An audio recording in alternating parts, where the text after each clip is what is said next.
sa pinsala sa mga ari-arian, marami ang nagbuwis ng buhay sa paghagupit ng habagat. Batay po sa tala ng NDRRMC, umakyat na sa 49 ang bilang ng mga nasawi. Narito po ang report. Yung mga gamit nasa bubungan, no? Lahat ng mga gamit sa bahay. Sakay ng helicopter, nilibot ni MMDA Chairman Francis Tolentino ang Metro Manila at mga karatig lugar. Sa ilang bahagi gaya ng Rizal, kita pa rin ang di umuhubang baha.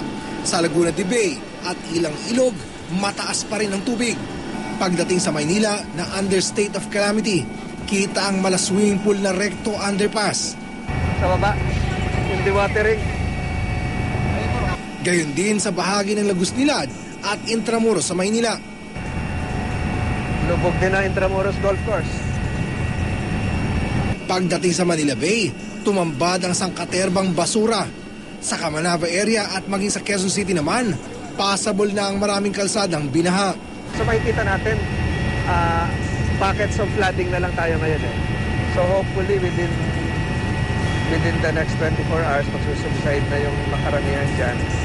Except yung nakita natin kanina sa pinagbuhatan sa Pasig. Malagay ko magtatagal pa yon. Pero humupa man ang baha, di maikakailang matindi ang iniwan itong pinsala at marami ang nagbuwis ng buhay. Sa tala ng NDRRMC, 49 ang nasawi.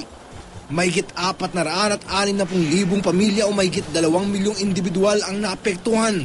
Hindi nga kasi biro ang ibinuhos na ulan ng habagat. Sa datos ng Pag-asa, mahigit 1,000 milimetro ang ulang bumagsak sa loob lang ng 3 araw. Doble na sa average rainfall ng buong buwan ng Agosto.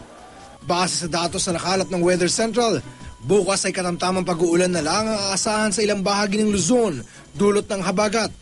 Ang Pag-asa, binago naman ang kulay ng kanilang rainfall warning signal. Ang dating green warning, pinalitan ng orange base sa General Operation Standards. Kapag orange warning, intense rainfall ang inaasahan kaya malaki ang tsansang bumaha at dapat na maging alerto sa posibleng paglikas. Para sa Saksi, Oscar Oida, nagulat.